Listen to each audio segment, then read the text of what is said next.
Thank you for joining us wherever you are. This podcast episode is brought to you by the Old Ways Actual Play team. This actual play uses the Delta Green tabletop role-playing game rules by Arc Dream Publishing. This actual play is performed by adults and in an adult setting. Listeners should know that this podcast will include mature themes and scenes. All content, including names, places, events, companies, military organizations, and etc., which may bear resemblance to entities living, dead, or redacted, is completely coincidental. My name is Michael Diamond, and for tonight's game, I will be your handler.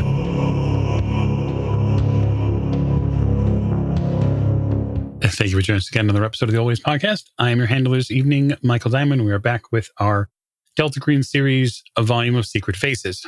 At the top of the show, as we would always like to do, we'd like to thank you, the listener, and especially you, the Patreon supporter. If you like and enjoy what we're doing, you can choose to support us over at patreon.com/theoldwayspodcast. And now we're going to get to our player and agent introductions, which begin to my right. It's me, Miranda, and I play Dr. Erin Weber. At this point, I'm not sure if I'm at my breaking point or if Dr. Erin Weber's at her breaking point. The line between reality and fantasy blurs sometimes. Fabulous. I love that for you. To the right of Dr. Weber. Hi, it's Nate, your friend Nate, and I am playing Special Agent Elliot Winters. I'm a little bit worried about all the breaking points in the group overall, and the little catch-up of all this sanity loss that I don't know. I don't feel great about it. Feels like a giant wave coming to shore. Yeah, I think that's an apt way to put what's about to happen. Next to Agent Winters. Hi there, my name is Allie, and I play Director Hart, and I think I'm safe from another breaking point bullshit. That's a fascinating perspective to have. We'll challenge that theory shortly. At the last, most certainly not least. Hi, my name is Tegan, and I'm playing Brett Hawking, young buck with several years on that buck. That buck's a stag now. You know what? I'm here to party. You're here to party. Well, let me get you some party favors then. So, when we last left our story, agents had clawed and scrambled their way back onto stage and had begun to drink this strange fluid out of a container. And one by one, eventually, had managed to disappear through reality itself. In doing so, they lost a bit of themselves. And really, they lost a tenuous hold on reality as they knew it. As we rejoin them, we find ourselves looking down on 4 bodies. We're in a wonderfully appointed craftsman house. It is morning, likely 9 or 10 a.m. Sunlight streams in from every direction. Dust clutters the air. It's as if perhaps this room has not been used in some time. And on this hardwood floor, likely hand-laid more than 100 years ago, 4 bodies, 4 agents, awake. Dr. Weber, you're the first to gain consciousness. There's something sort of moist on your face, like your cheek. Is it like I'm waking up in a cold sweat? No, it's drool. Oh. Your mouth must have been open. Oh, it's so dry, too. Ugh. Kind of like squinty-eyed. It's really bright in here. So for all of our agents who will begin to wake up, the idea here is that the effect is this. It is, imagine a blissful Sunday in the summer, and a few hours ago, you just got done mowing the lawn. After mowing the lawn, you fell asleep on the couch, and the temperature did not wane, it only rose. And so the room is warm and your body is warm and everything is really bright when you wake up. Your head is a little thick. It's hard to think at first. We're laying on the floor, right? You are laying on the floor. Like, my first thought would be, like, eyes kind of, like, opening slowly because it's bright and like just kind of feeling around. Do I touch bodies? Yeah, actually, here, I'll say that the first person you touch is Director Hart. You grab Hart's leg without knowing. Hart, when you wake up, still groggy in this really bright room, something grabs your leg. I'm gonna kick out. Like, ah! It like jolts me away. Oh, it's just me. No, it's just me. Other side, try to feel who I feel. So the room is big enough where you can't necessarily grab everybody. I'll say that the room, roughly speaking, is about 20 by 20 or so. It looks like, as you sort of blink and come to, it looks like it might have been a bedroom at one point. You're not sure if you're upstairs or downstairs, but there's a lot of craftsman touches here as far as the paneling and as far as the woodwork. I'm gonna sit up as fast as my old creaky body will let me, which probably isn't very fast given that I'm in my, mid 50s. So you sit up, and when you do, you see that there's nothing really in this room save for a couple of like wooden chairs, probably meant for a dining room table. And then there's something on the floor. There's some big mark on the floor. It takes up a vast amount of space. So if I look up, is there like a second floor or a balcony or something? Oh, that's a simple plaster Paris ceiling, probably lath and plaster, actually. No popcorn even. So is it like is it just drawn or is it like carved into the floor? It looks like it was drawn. It's not carved. As you get a little closer look on it, there might be some etching marks you see, little scratches. But imagine definitely has a circular shape. And imagine the outside of that band of that circle is maybe 3.5 inches thick. Oh, it's huge. Yes. I'm going to stand up and... You fall over. There's a symbol on the floor. The rest of you are awake or waking up. Feel free to interact. I think first thing I do is look for a door, and I would locate the first window and door. Yeah, where are we? I'm trying to figure that out. You're Weber. Fuck. Well, we're not. Hart's here. Elliot. Winners. Elliot! Yeah, I'm here. I'm just staring at the ceiling. All right, where is he? Where's the other dude? Where's the red stuffed bartender man? No, I think we're not in night place because it's dark or it's light out. I'll look out a window if there's a window. No, not the clown. Not the clown. I'm looking for Bale. My one true love. What? Okay, so we'll get through a couple of things. I want to give some information to Dr. Weber because she asked for it. There is a door in this room. We'll say, given the way I'm imagining this room, we'll say that there are 4 windows, maybe 5 windows. So 3 windows on the far side of the room, and then 2 of the other ones. So there's 1 left, 1 right, a door behind you, and then 3 windows in front of you. That's the rough sketch of the room.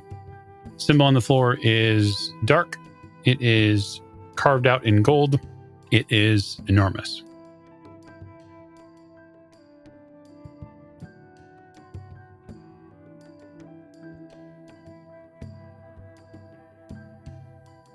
I care slightly more about figuring out. So if I look out the window, what do I see? Boston. Boston. This is going to sound weird, but I think we're in Boston. That sounds not weird.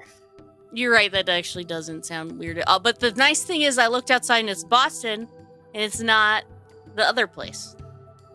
Yeah, well, your boy did say he was going to get us through. And I like a man that follows through on his commitments. For sure. Are we within the symbol? Is that how we came to, like, all of us within this giant symbol? Yeah, so you're in the outer edges of it, basically. Now, having looked over your sheets, I would say if you'd all like, you can certainly make an occult roll. None of you have the prerequisite to pass immediately. I don't recognize who Has Malp is. No. Well, I failed. I'm tracing out. I'm still on my back, staring up at the ceiling, but I'm looking over to the sides. I'm tracing out this symbol, and I'm going to roll a 19 under 50 on occult. Okay. I rolled a 65 over 30. I rolled a 69. Nice. So, Winters, you're on your back, still staring up the ceiling, but sort of taking a look around some of the symbology here.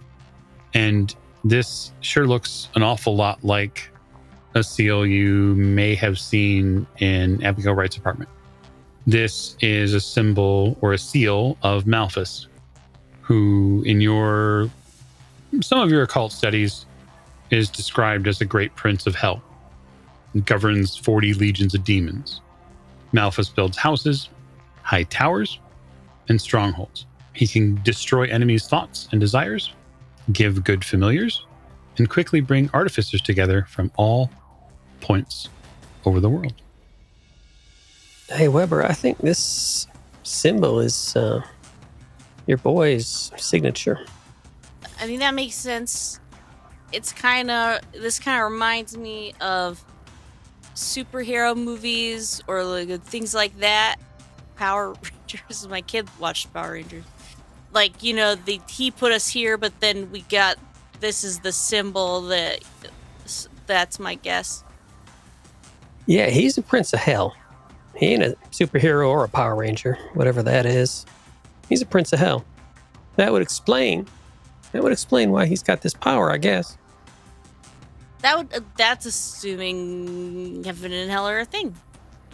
Oh, you're going to start questioning faith and belief now? Is this when you're going to do that? I'm just saying, hell feels very judgy. It does, but considering what we just went through, I'm not sure that wasn't a version of hell. Oh, I totally agree with that. Yeah. There's a slight bit of bookkeeping that we need to do. And that would be that all of you suffered enough sanity to go past your breaking point while you were below. No? I'm 7 points away. I'm 5 away. I go lock the door. It's funny you mentioned that. You go to lock the door. You find that the door is locked. From our side or from the other side? Like you move the handle and it's locked. You can't move it. And there's not a knob on this side. There is not. I'm going to give some information then to the two who have definitely had a breakdown. And then you can decide what you're going to do with that. All right, so if you will, add those disorders to your character sheets. And then I'm going to roll 2d6 for each one of you. Okay. It's not the disorder I thought I was going to get. It's okay. You all will be very surprised at this roll. So for coming back through the other side, you're all going to regain some sanity. Regain? Regain. So, Brett, you may regain 4 points of sanity. Congratulations. Dr. Weber, you can gain 6 points of sanity. Congratulations. The same for you, Director Hart. And Elliot, you can take 9 points of sanity. Ooh, nice. 47. You can hear birds outside. Yeah, I'm going to get up and go outside. You get them to go outside. We can't because the fucking door's locked. We're inside a house, and I mess with the deadbolts. Well, there's no deadbolt on this door. It's locked from the other side. We're in a bedroom. This isn't the outside door. Oh, there's no bed. No. There's not a deadbolt. It's locked from the other side. There's no lock. There's no button. Is there a hole Yes. I can shove something in? Oh, that's fine. And I'll just fucking kick down this hollow fucking door. This could be an old house. We're in Boston. It could be solid. What way does the hinges swing? In or out? Are you saying that while I'm kicking the door? I'm asking Mike what way the hinges swing. And also saying it out loud as to point out that they swing. They swing in, actually. Oh, so it's gonna be fucking great to kick it in and the hinges swing in. I don't know how that works. How far up? Are we at this? Look out a window. Are we second floor, first floor? Your second floor.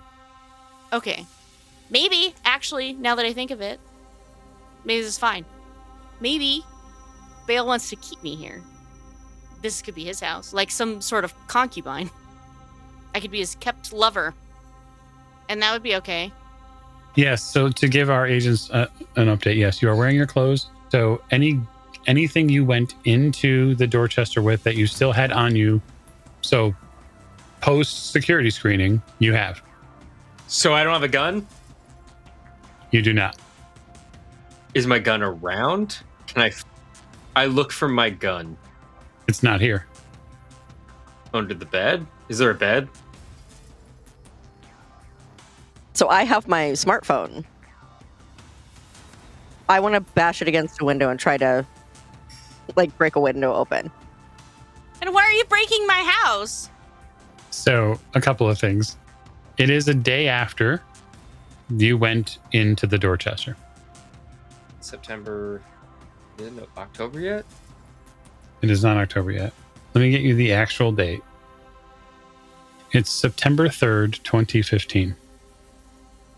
We are less than a month out from when Marty McFly takes the DeLorean to the future. Or in the real world, there's a bunch of Back to the Future marathons in every AMC theater. So Young Buck's checking the date and time, and Hart's smashing my house. That Bale is given to me. Yes, and I think if memory serves correctly, Elliot's still on the floor staring at the ceiling. Probably contemplating all the life choices that led him to this point. I went to look out the window. Yeah. Yeah, to see if it was a 1 or 2 story house. I'm going to look out. I'm going to be looking out the window that Hart is trying to break. I'm going to hold you back for a second. I'm going to give you my jacket so that you can wrap that around your hand as you go and punch it through the window, because I don't need to deal with these stitches. That's fair. So do you want me to roll to punch against the window? No, that's ridiculous. You can punch a window. Yay! So is there like one of those like half roofs that sometimes 2-story buildings have? I love that you're asking this after you punch the window. Yes, that is correct. How human of you. Now that it's clear, you can poke your head out to see. So you punch the window. When you punch the window, it does not break, it cracks. Because Director Hart's not that strong. So it's going to take you probably a couple of punches. That's fine. I'll punch it 2 or 3 times to break open the window. You eventually punch. As Director Hart is punching a hole in your window, Dr. Weber, you hear a very distinct mechanical clock sound behind you. He is not going to like that you've done this. Well, maybe whoever it is shouldn't lock us in a fucking room. It's probably for our own safety, and he wouldn't do it if it wasn't the best thing for us. Use your elbow, Hart. Maybe that would be stronger. Bale, my love. Could you let us out, please? If you go to look for Bale, I was calling out for him. We can't really get out of here because the door's locked. there's a very small mechanical child that's making its way towards you, Dr. Weber. Where? In this room? Mm-hmm. Yeah, it's like you turn and it's here. Well, I mean, I never thought... Well, I was going to say I never thought about having kids. Now I have a second chance. It's probably true. It sort of wobbles forward, and there's this music box dirge that plays along as it wobbles. It holds a folded piece of paper in one hand, which sort of spins. My child. I take the piece of paper. A love note, I'm assuming. Fantastic. Roll sand. Ah, fuck. I fumbled. I rolled an 88 over 38. Okay. Well, lose 4 sand. Okay. But gain a handout. Ooh, worth it. Totally. It's just a trade-off for that sand that I got. Uh-huh. Yeah, well, I mean, so you now have that in your inventory, and should you read it, which I imagine you will, there is a note. It is on a thick piece of cream-colored stationery. It's folded in 3 places.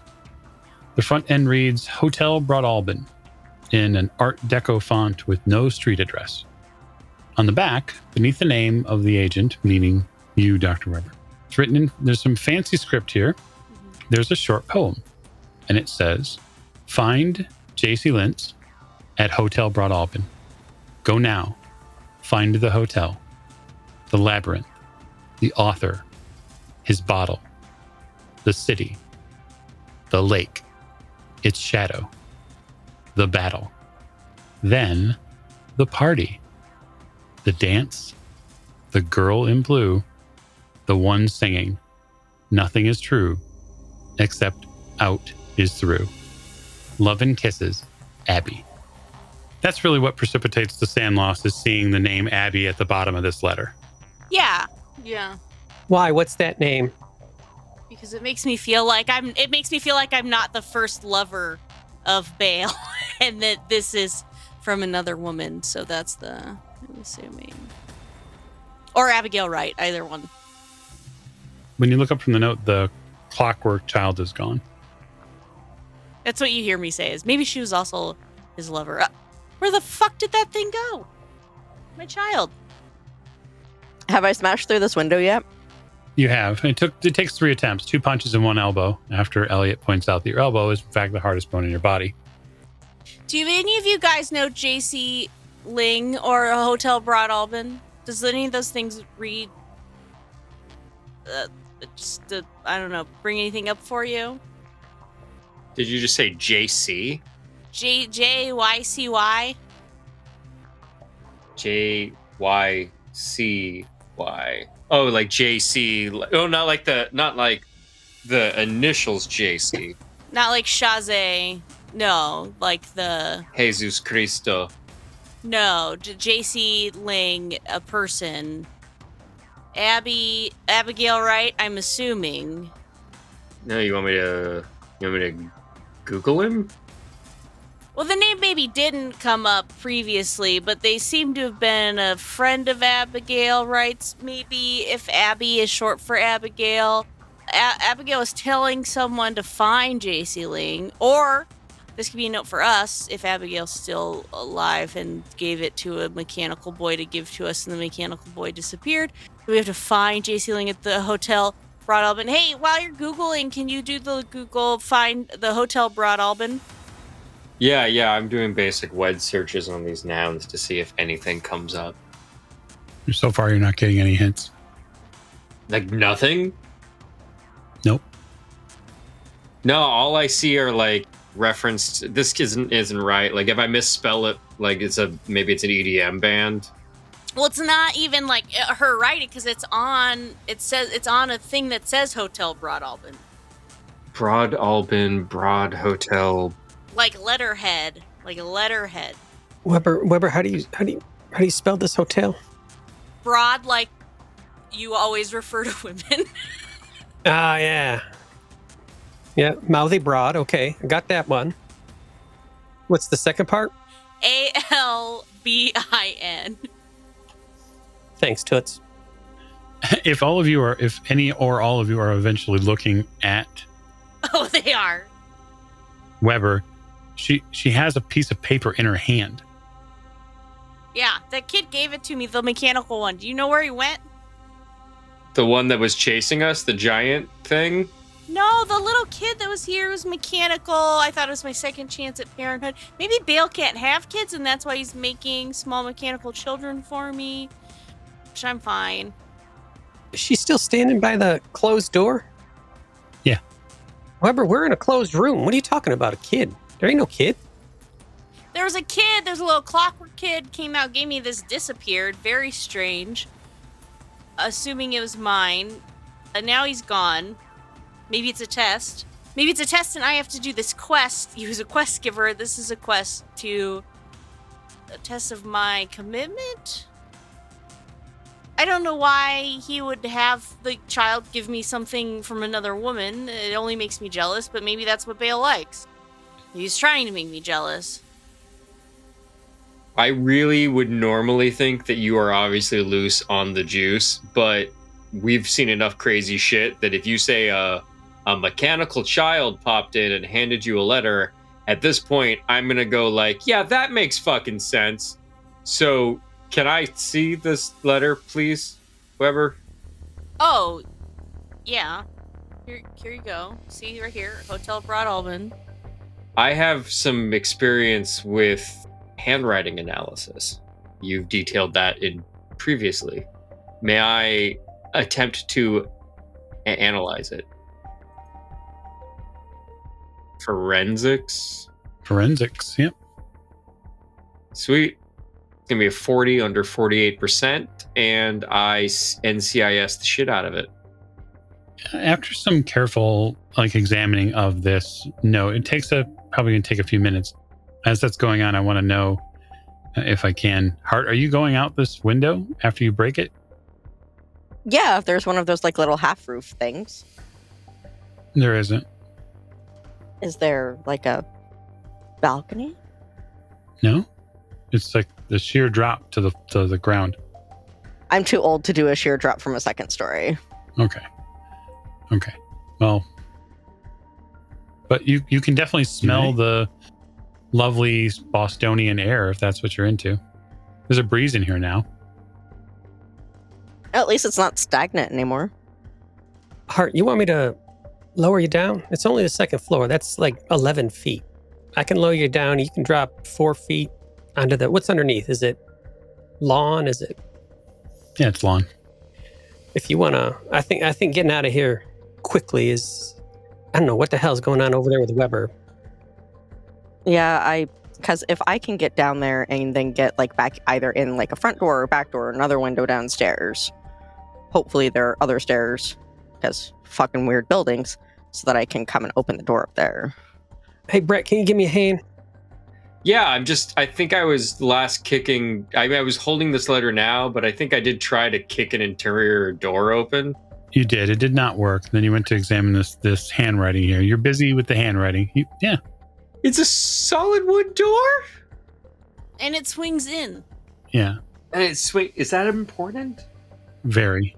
It is when you're trying to kick in a door. Makes it real hard to kick that open. So the handwriting analysis, if we can, so you have that information because you're doing that. Some of the handwriting here does remind you of some of the writing you saw in Abigail Wright's apartment. Years ago? So as I'm writing a profile, I'm going female, approximate age, a decade born based off of some styling. I'm looking at the kerning between the letters, and I'm okay, maybe not stressed. Yeah, not stressed. There are two different pieces of handwriting on this. The majority of the note is written by one person. The Love and Kisses Abby matches Abigail Wright's handwriting. Oh, fuck. Okay, so what are they passing this shit around like a card at the office? Hey, Abby, can you sign this before I hand it over to the creepy child? Okay, so what am I seeing about the main body of handwriting? The main body of handwriting, sadly, reminds you an awful lot of a machine-styled architectural writing, as if someone had this note and was penning it via an apparatus. Like an auto pen? Uh-huh. Wait, like the one that we had? Perhaps. Does this remind me of the Zaloni invitation to the original birthday party? Yep. Does it have any of that invitation in my handouts had weird squigglies, it was a robot that was drunk? Does this have any of those, or? No, this is definitely smoothed out, but there's some matching on it. And this is just a single piece of cardstock. There's no way that there's anything in the middle of this. Okay, so it could have come from Abby, and then she just signed it at the end. That's a reasonable assumption. Yes. I'm not seeing any hints in the writing. There's not mysterious words or letters that are capitalized versus not capitalized. Mm-hmm. I don't see that, except for maybe the city. Depending on how long that took you, Hart might already be on the ground below, scurrying towards the front door. I don't want to, and I'm leaning out of I've put my jacket against the broken window sill, and I'm leaning out as far as possible, lowering Hart down. Simply asking Weber, then, what are your thoughts? I don't even know. It sounds like a puzzle quest, checkpoints. I don't know. I feel like we gotta find this hotel, but the hotel's not here. But maybe it used to be somewhere. I don't know. JC Lins isn't giving me any significant search results on the web, and neither is Hotel Broadalbin. I'm getting like the shit you find at page 7 of Google. So if Hart and Winters would give me athletics rolls, please. I got a 25 under 30. That's good. Critically so, Winters, I'll say critically as you've rolled a 1. Critically so, you clear the necessary pieces of glass and are able to get full extension all the way to the waist to get her down. And so the drop is merely 3 feet at best to walk in the park, which is how, luckily, Director Hart, your hips take it. And you hit the grass outside the house. Okay. I'm going to go to the left towards the front of the house. Okay. What are you going? You go to the front of the house. Can I open the front door? You walk up to the front door and open it. Okay. Is there a set of stairs? There is. I'm going to go upstairs and I'm going to try the handles of the doors that I see up there. Yes. You begin jiggling handles, and you open bedrooms, and you open all sorts of bathrooms and probably closets for all sorts of things. But eventually you are going to find something. Great. You open a door, and suddenly your friendly neighborhood agents are on the other side of that door. All right, we can go now. Thank you, Hart, you broke my window, so Lesser of two evils, Weber. I'll head out with Hart. I'll break another window and then head out right behind Weber.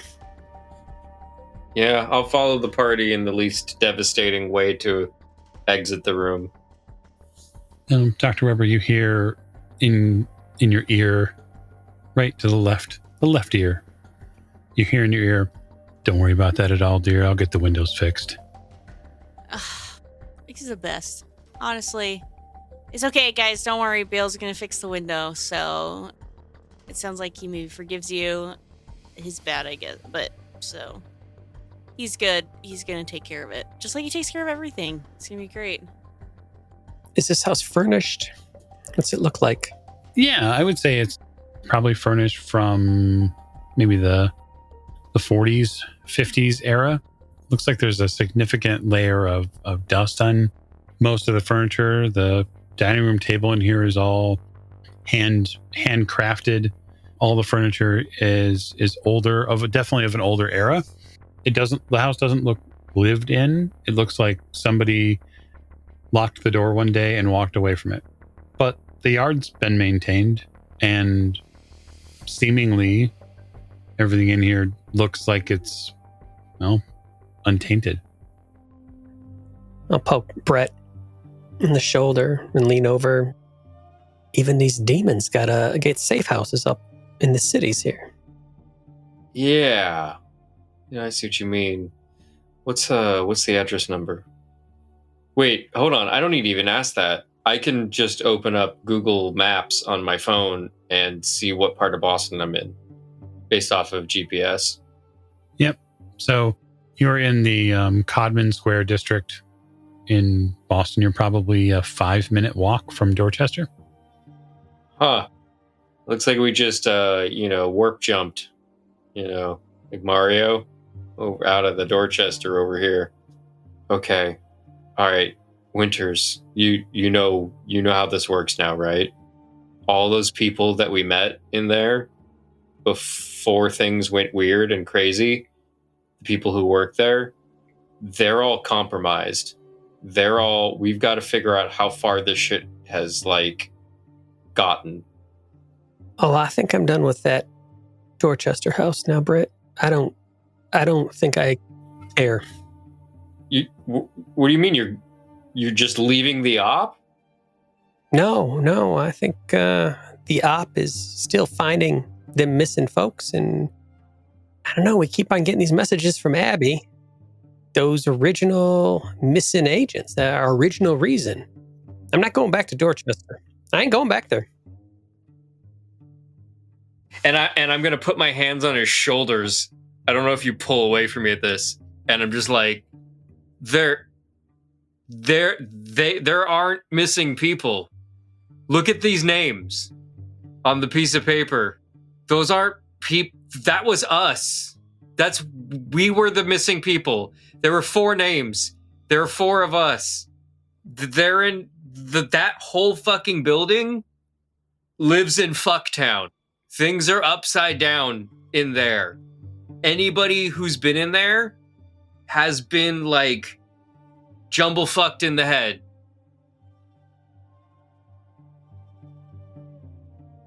We've got to figure out how to contain this shit, like Montana, like New York. Nah, we don't have to do that, Brett. You went to the dude that hired us to go find the people.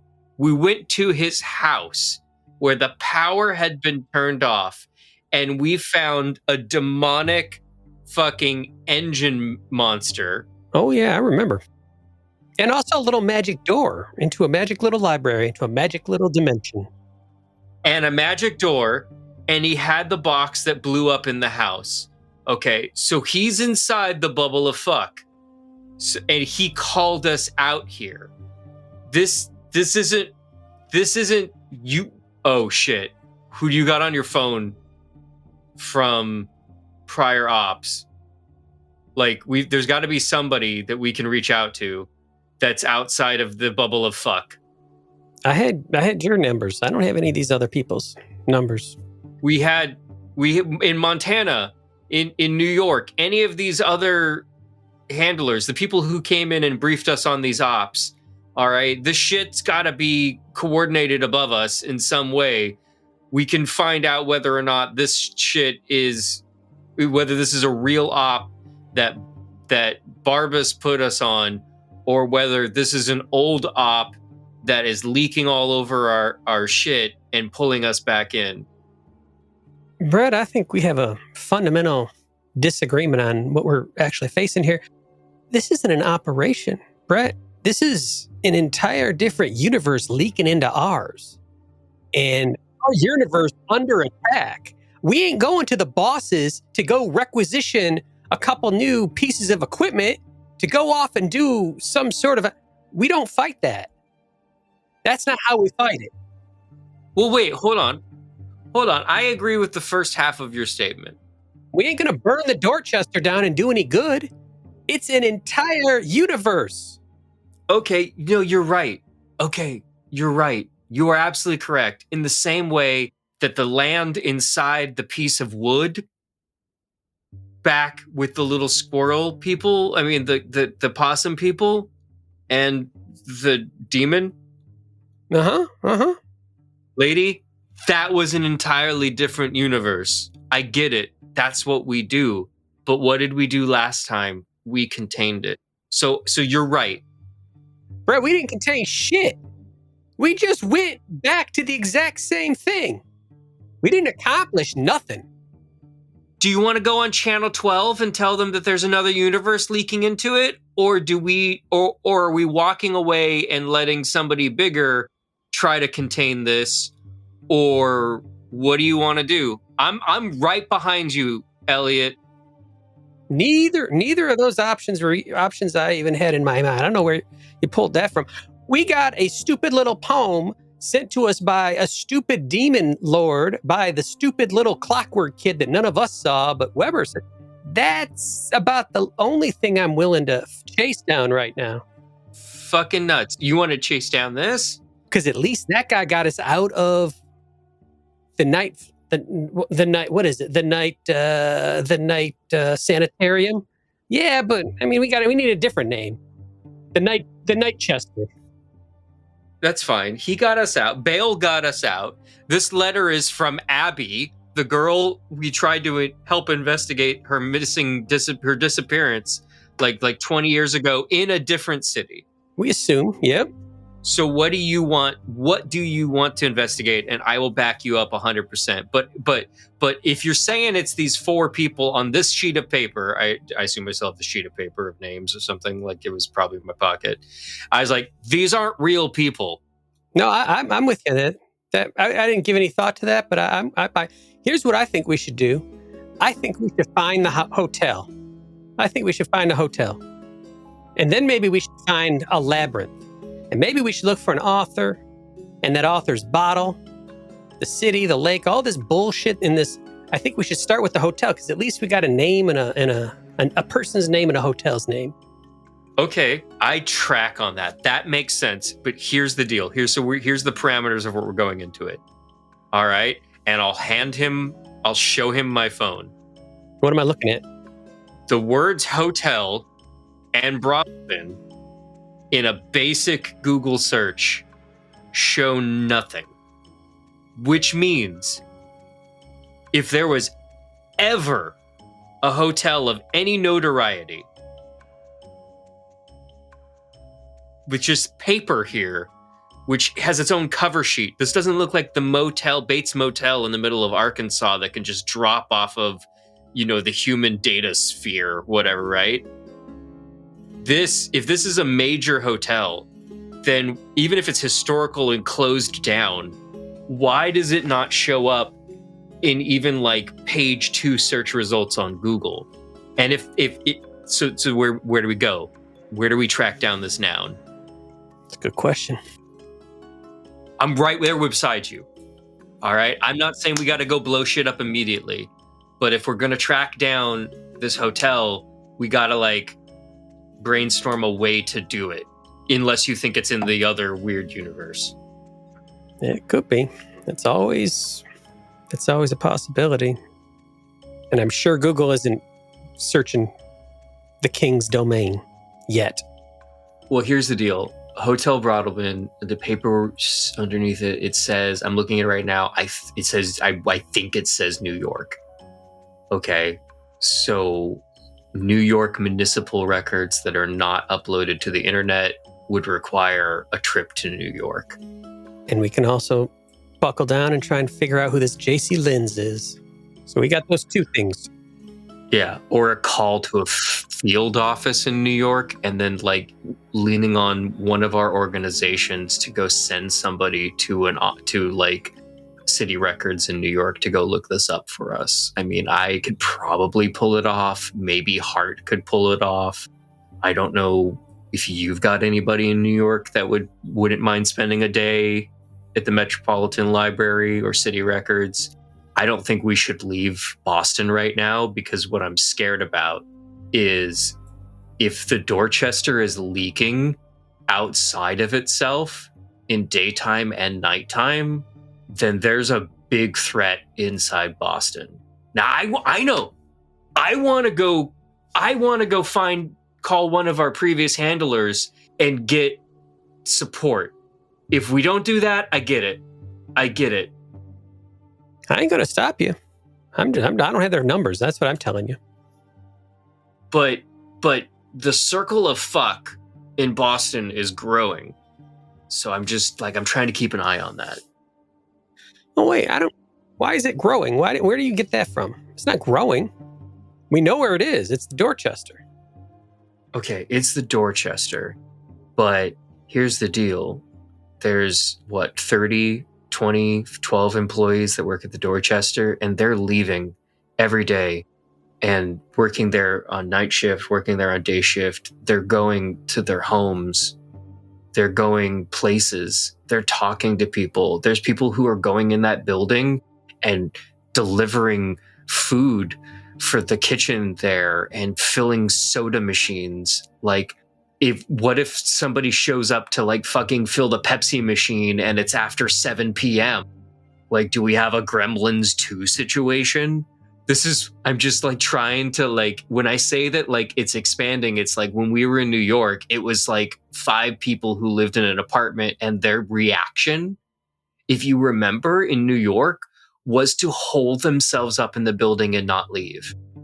Are the day and night shift workers holding themselves up in that Dorchester house and not leaving? Or are they going home with shit from the night Chester, as you called it?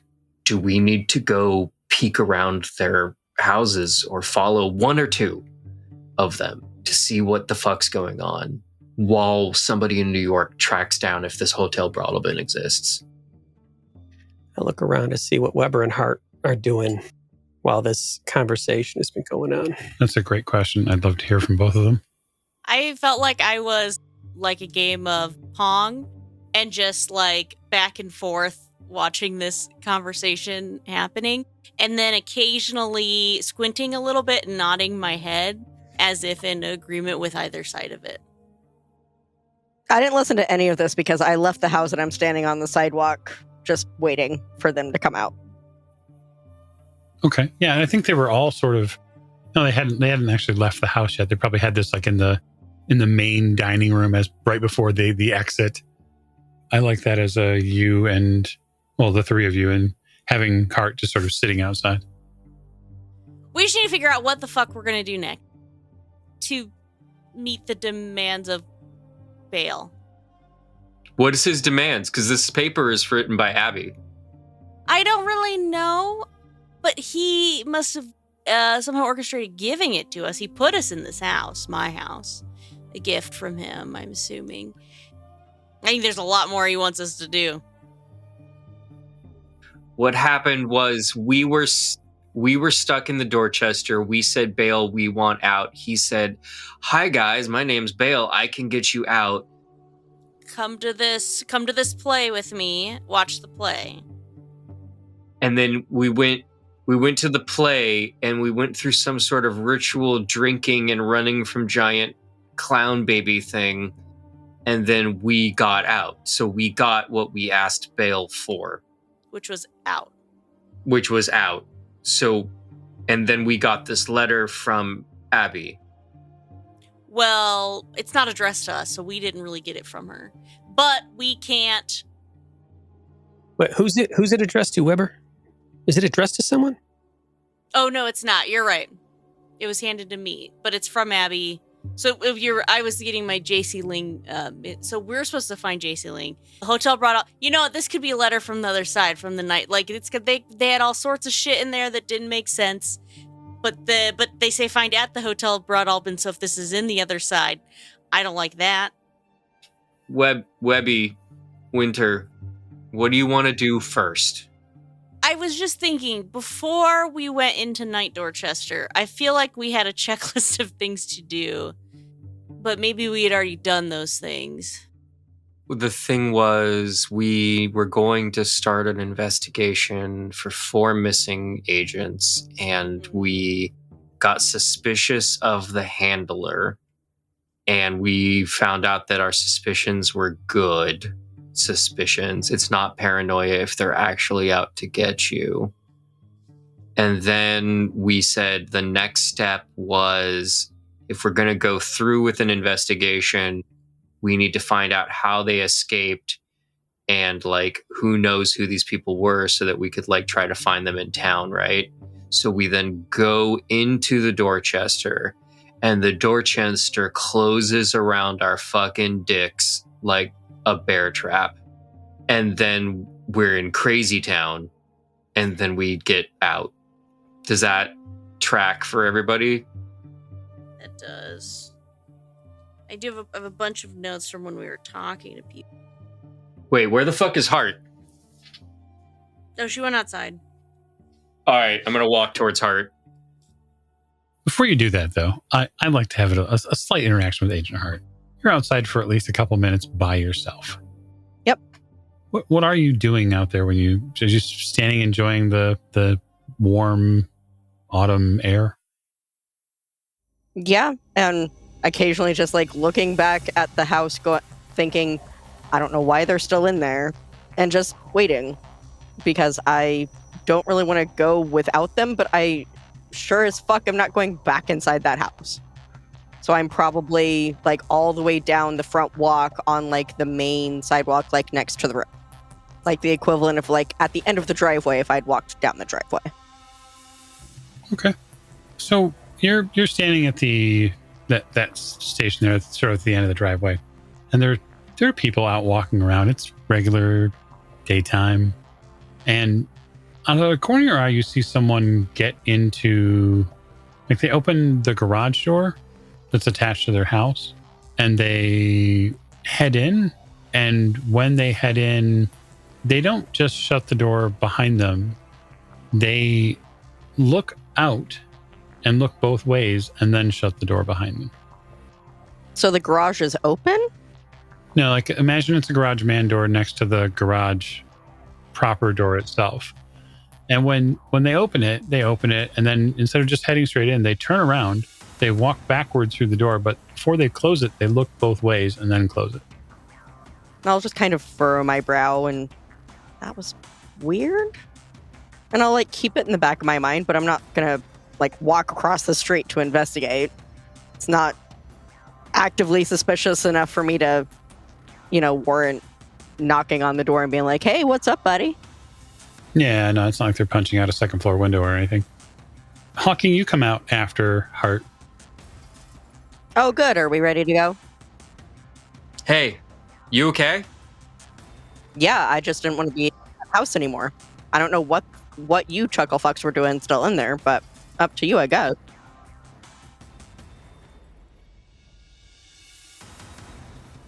Well, first off, the fact that I asked you that if you're okay after you got teleported in a demonic portal to a house in a neighborhood, and your answer is okay, kind of worries me a little bit, but it's okay. Not being hypercritical, just pointing out something that's on my mind. So we were talking in there about next steps, and I wanted to know what you thought, where you thought we were at, and where you thought we needed to go. Well, first things first, I'm going back to Dorchester House to get my gun, because I'm not going to leave that there. And then I want to go back to the hotel and get my shit. And I'd either like to go home or get on with whatever it is that we need to do next. Those are my order of operations. Sure. Is that gun like something that your grandpappy gave you that like you're really super emotionally connected to, and that you would absolutely risk getting stuck in the Dorchester again and locked up as a crazy person? Or is that a gun that I could like give you mine or literally buy you another one and then you didn't have to go back into the fuckhole?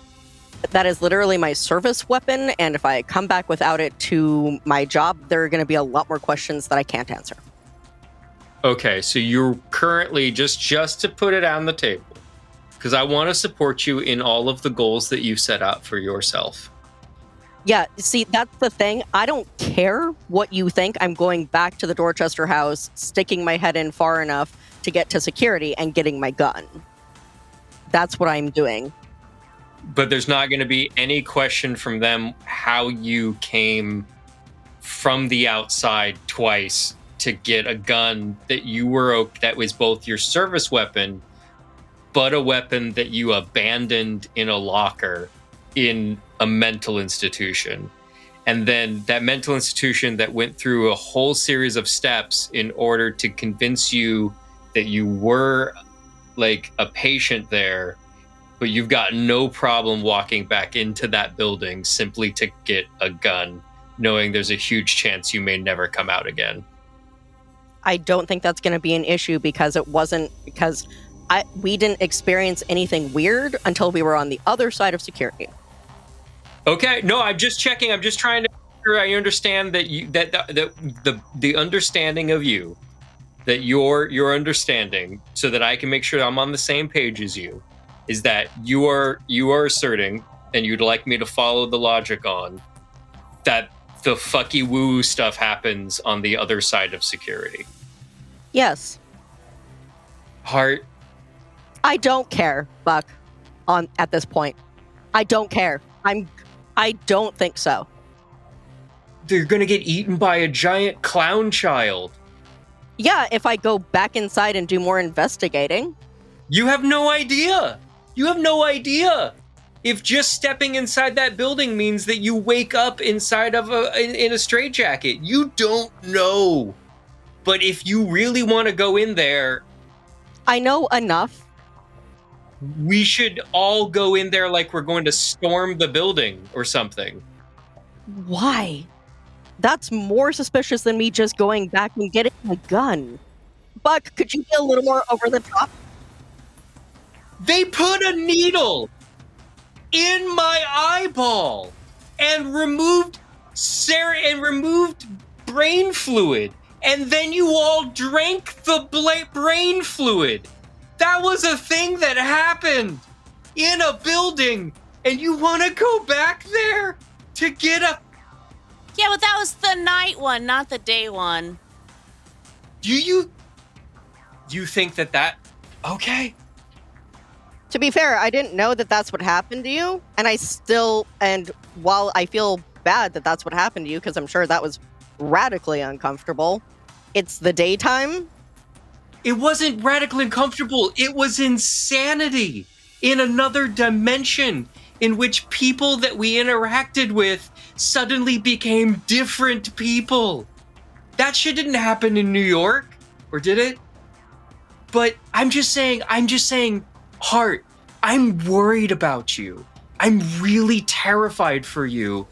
That place, that building is not a good place that has good intentions for us.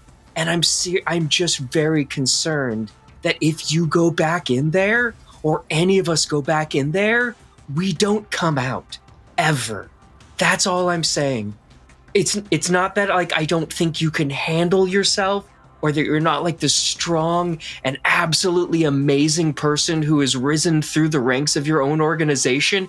It's that I know there's going to be some really crazy, difficult things ahead of us, and I don't want to fucking do it without you. Yeah, so at this point, I've completely tuned Buck out because I'm fucking over it. And I'm looking on my phone for the number to call the Dorchester house. Okay. Yeah, it's certainly findable. And I'm going to call. So I'd like you to make an int times 5 roll before you do that.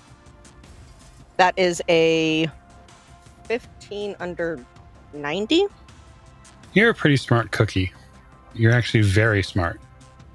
And you realize the potential issue, that's sort of something that Buck alluded to in the long sort of diatribe that he delivered, which is you went into the Dorchester, you were relieved of your service weapon.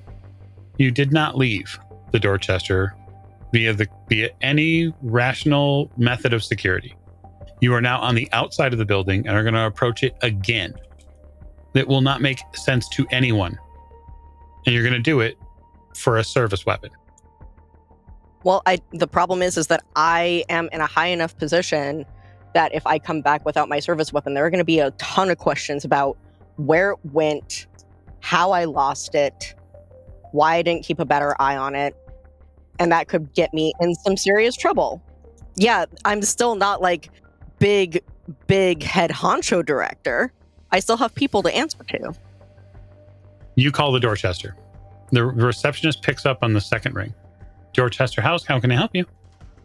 My name is Joanne Hart, and I was there yesterday, and I ended up leaving out a side door without coming back for my service weapon.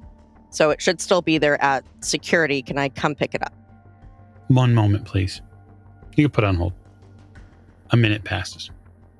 2 minutes pass. The phone gets picked up. You hear a familiar voice on the other end of the phone. You hear the voice of Dr. Dalian. And he says, yes, I understand you left something at security? We had to check any weapons that we had on as for safety for the patients. And your name? Joanne Hart. I was there yesterday with 3 of my compatriots. I'm sorry, Miss Hart. I don't have any record of you being here. You said you left a service weapon here. Yes. We met with you yesterday. We saw your rock collection in your office. I didn't have any external meetings yesterday. Are you sure you don't have me confused with someone else? I hang up the phone. Okay. Well, we're not going back to Dorchester House because apparently we don't exist in their records. So I lost my service weapon for nothing. So without a car, I'm wondering, are the agents sharing an Uber? And if so, where are they going? No, I meant it when I said I was going back to the hotel where I left all my shit. I specifically told Buck what my order of operations was, and I'm not deviating from that plan. So I just need to know how you're doing that. I'm not sitting next to Buck. That's fine. Yeah, I think our two characters are pissed off. But I have to show Winters my doodlings and my sketchbook. While you're doing that, I'm going through my pockets to see if my car keys are in there. My wallet, driver's license, just normal stuff. Doing inventory. Wallet, car keys, spectacles, testicles, wallet, watch. You have everything you might need. Except your service weapon. Oh, that's no big deal. You can just replace that. Lose those all the time. All right, I think I found something, Winters. All right, let's see what you got. Okay, I might be going crazy, but okay. So I'm looking at the names, and I think they might be anagrams. I'm trying to put one together. I've got one. So check this out. Leela Mack. If you rearrange the letters, it almost says McAllister. It says McCallie. I'm working on the other ones. Brett, I mean, you know that's how our brains work. You're an investigator. We're going to see patterns in everything because that makes us feel better. No, but look at these names, dude. Look at these names. Why would... It's close, but it's not. I totally get that. Okay, but look at this other crazy thing. The first letter of each first name is capitalized, but on the last name, it's the first two letters. Who the fuck writes like that on purpose? Like on accident? Okay.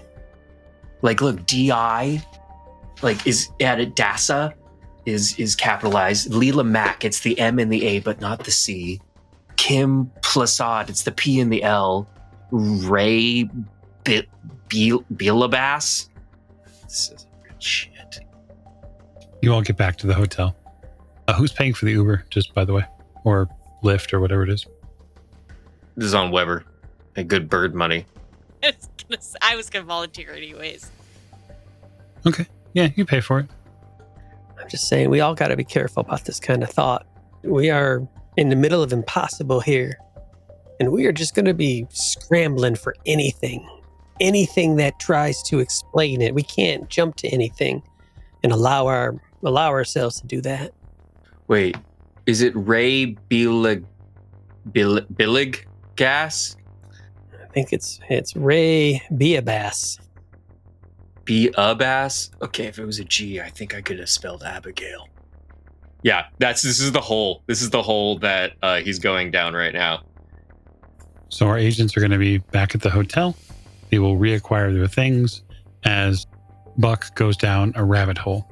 What we'll do is we'll call our episode to a close there and let our agents sort of reacquire, perhaps re-prepare for the next portion of this. And I'm certain that we'll all see what they get up to in the next part. But as should be an important note, it is with this episode that we bring a volume of Secret Faces to a close. And now we will get on with the next portion next time. Thank you and good night.